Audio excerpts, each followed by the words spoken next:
अध्यक्ष जी एवं जमीन मकान बचाओ संयुक्त मोर्चा से जुड़े हुए तमाम सक्रिय कार्यकर्तागण एवं दुखरन चाचा संयुक्त किसान मोर्चा किसान संग्राम समिति की तरफ से सभी लोगों को हम आज 432वें दिन इस खिड़ियाबाग के धरना पर सलाम करते हैं। और जब 432वां दिन हम मनाने जा रहे हैं तो 19 तारीख आज है, 19 दिसंबर। यह एक ऐतिहासिक दिन है। 19 दिसंबर किस मायने में ऐतिहासिक दिन है? 17 तारीख को हमारे देश के अंदर और 19 तारीख को इस भारतीय क्रांतिकारी आंदोलन के सबसे शानदार नौजवान राम प्रसाद बिस्मिल, अशफाक उल्लाह खां और रोशन सिंह, इन तीन लोगों को 19 दिसंबर को और 17 को राजेंद्र नाथ लाहिड़ी को हमारे देश के अंदर जो गुलाम बनाने वाले ब्रिटिश हुकूमत थी, जो बहुत ही क्रूर थी, अमानवीय थी, उसने फांसी पर चढ़ा दिया था। वे शानदार नौजवान क्यों थे? वह इसलिए थे कि हमारे देश की आजादी के वो मत वाले थे। उन्होंने पढ़ाई लिखाई किया था और राम प्रसाद बिस्मिल, पंडित राम प्रसाद बिस्मिल भी कहे जाते हैं, उनको तो अंग्रेजों ने कहा कि अगर तुम क्रांतिकारी आंदोलन के साथ छोड़ देते हो, गद्दारी कर देते हो, तो तुम्हें हम ब्रिटेन में सबसे बड़ा वकील हम बनाने की सुविधा देते हैं, हवाई जहाज से मैं भिजवाऊंगा, हम लोग भिजवाएंगे, इस तरह का उन्होंने लालच दिया था। लेकिन पंडित राम प्रसाद बिस्मिल सिर्फ पंडित नहीं थे, वो क्रांतिकारी राम प्रसाद बिस्मिल निकल गए। उन्होंने कहा कि इन सब चीजों की हमें जरूरत नहीं है, सरपरोशी की तमन्ना अब हमारे दिल में है, देखना है जोर कितना बाजुए कातिल में है। इस तरह के शेरो शायरी कहने वाले वो बिस्मिल थे। राम प्रसाद बिस्मिल के अभिन्न मित्र अशफाक उल्लाह खां, वो मुस्लिम थे, वो पठान थे और ये आर्य समाजी थे। लेकिन दोनों के बीच इतनी गहरी दोस्ती थी कि जब भी सांप्रदायिक दंगे, जब अंग्रेज फूट डालो राज करो की नीति से हिंदू मुस्लिम के दंगे कराते थे, तो पंडित राम प्रसाद बिस्मिल हिंदुओं के सामने सीना तान कर कहते थे कि पहले मेरे सीने में अपना खंजर भोंको, तब जाके उधर गुजरना। और उधर राम प्रसाद बिस्मिल के जो अभिन्न मित्र थे अशफाक उल्लाह खां, वो कहते थे कि मेरे सीने में खंजर उतरने के बाद ही तुम मेरे हिंदू भाइयों की तरफ जाओगे। इतनी गहरी दोस्ती के साथ साथ उनके अंदर जो सांप्रदायिकता के खिलाफ जो सोच था, वो हमारी एक अनोखी विरासत है। इसीलिए इस शहादत दिवस को पूरे भारत में साझी शहादत और साझी विरासत के नाम से जाना जाता है। यानी दो धर्मों के लोग साझी शहादत दिए, मतलब साथ साथ शहीद हुए एक ही दिन, जेलों में भी एक साथ उन्होंने बिताया। क्रांतिकारी आंदोलन में उन्होंने कभी यह नहीं देखा कि तुम हिंदू हो कि मुस्लिम हो, पहले इंसान हो। इस तरह की विरासत को उन्होंने तैयार किया, तब आज आके भारत का लोकतंत्र तैयार हुआ है। तो साझी शहादत और हमारी क्या है, वो साझी विरासत है, साथ साथ विरासत है। हमारी विरासत में क्या मुस्लिम, क्या हिंदू, क्या बड़ी जात, क्या छोटी जात, सारे लोगों की शहादत से हमारी एक साझी विरासत है, वो एक लोकतांत्रिक विरासत है। उस लोकतंत्र को आज हमारे कुछ जो सत्तासीन लोग हैं, जो सरकार के नाम से जाने आते हैं, वह उसी लोकतंत्र को खत्म करने का एक हिटलरशाही चाल चल रहा है। उस साझी शहादत के जरिए ही हमारे संविधान में हम भारत के लोग स्थापित हुआ। हम भारत के लोग भारत के लिए, जनता द्वारा जनता के लिए, इस तरह की सोच स्थापित की गई। संप्रभुता संपन्न एक लोकतांत्रिक समाजवादी गणराज्य का निर्माण करेंगे, यह सोच विकसित जो की गई, उसी सोच को किनारे लगाने के लिए आज नहीं 1990 तक जितनी भी पार्टियां हैं वह अपना कदम उठा रही है। उसमें सबसे खतरनाक कदम इस समय वर्तमान सरकार उठा रही है।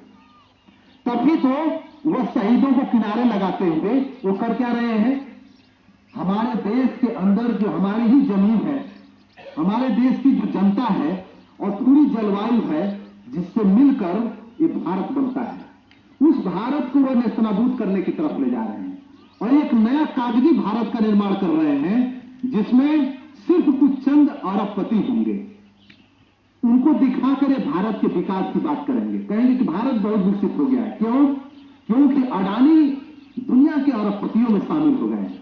लेकिन वो चीज को छिपा लेना चाहते हैं कि दुनिया के अगर भू सूचकांक का जब ग्राफ बनाया जा रहा है तो भारत का स्थान 111वें स्थान पे है।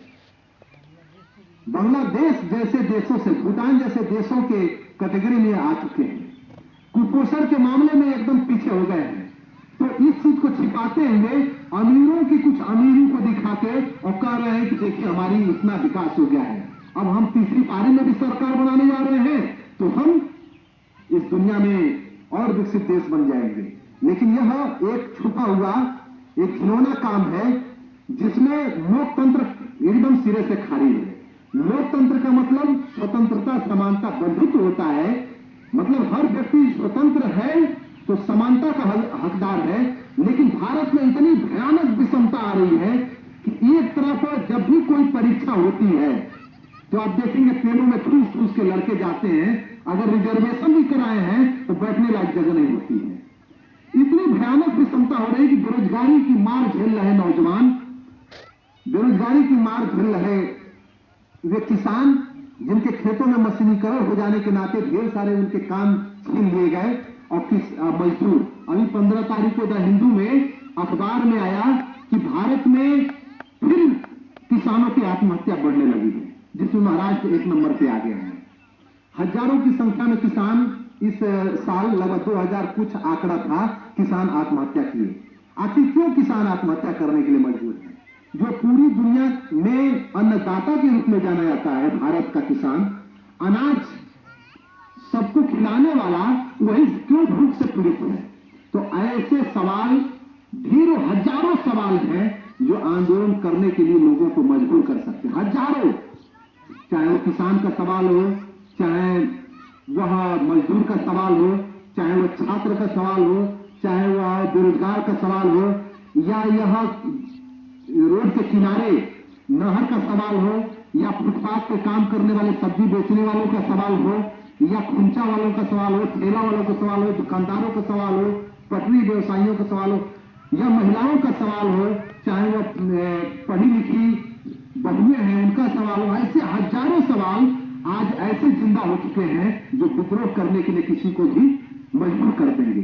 वो विद्रोह ही है जिसके वजह से एमफिल करने वाली वो लड़की, या ढेर सारे वो ग्रेजुएट एमए बीए और पीएचडी तक के करने वाले लड़के संसद में 6 की संख्या में जाकर संसद में घुस गए और कहे कि हम क्यों बेरोजगार हैं। वह अपने तरफ ध्यान आकर्षण करने के लिए उस संसद में घुस गए और बिना कोई हिंसा किए हुए वो सिर्फ अपने सवाल को खड़ा कर रहे थे। लेकिन हमारे देश की सारी मीडिया, अरे सुरक्षा का सवाल है, बताइए वो कहीं बम लेके पहुंच जाते तो क्या होता है। मतलब एक नौटंकी की है कि सुरक्षा सुरक्षा चिल्ला चिल्ला के, और हम खतरे में है का नाटक करके और देश को यह बताने का काम किए कि बड़ा खतरा हो गया है। लेकिन उससे भी ज्यादा खतरनाक जो भारत में बेरोजगारी है, भूखमरी है, इन सब चीजों को ढक दिए। जिस चीज को नौजवान बोलना चाहते थे कि हमारे देश में इतनी भीषण बेरोजगारी क्यों है कि 50% बीटेक करने वाले लड़के बेरोजगार हैं, डॉक्टर की उपाधि लेने वाले लड़के, मास्टर ऑफ फिलॉसफी मतलब पीएचडी करने वाले लड़के, एमफिल करने वाले लड़के आज क्यों बेरोजगार हैं? उन पढ़े लिखे नौजवानों ने अपनी आवाज उठानी चाहिए, क्योंकि उनका लोकतांत्रिक अधिकार है कि हम भी हमारी बात सुनिए, चाहे जिस तरह से सुनिए। तो कुछ लड़के अपनी बात को सुनाने के लिए पानी की टंकी पे खड़े होके और कहते हैं हम आत्महत्या कर लेंगे, ये डर दिखा के अपनी बातों को सुनाते हैं, वो फिल्मों में दिखाया जाता है।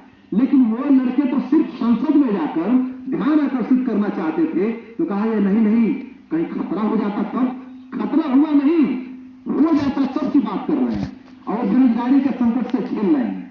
वह 6 नौजवान उन हजारों नौजवानों नहीं लाखों नौजवान जो बेरोजगार हैं, और भारत के 57% वो नौजवानों की बात थे जो यह कह रहे हैं कि हर हाथ को काम दो वरना गद्दी छोड़ दो। इस तरह के अरमानों को लेकर वह आवाज उठा रहे हैं। इसी तरह से हम लोग आवाज उठा रहे हैं खेड़िया बाग में कि तुम एक लिखित आश्वासन देने में क्यों आनाकानी कर रहे हैं। जब एयरपोर्ट का विस्तारीकरण करने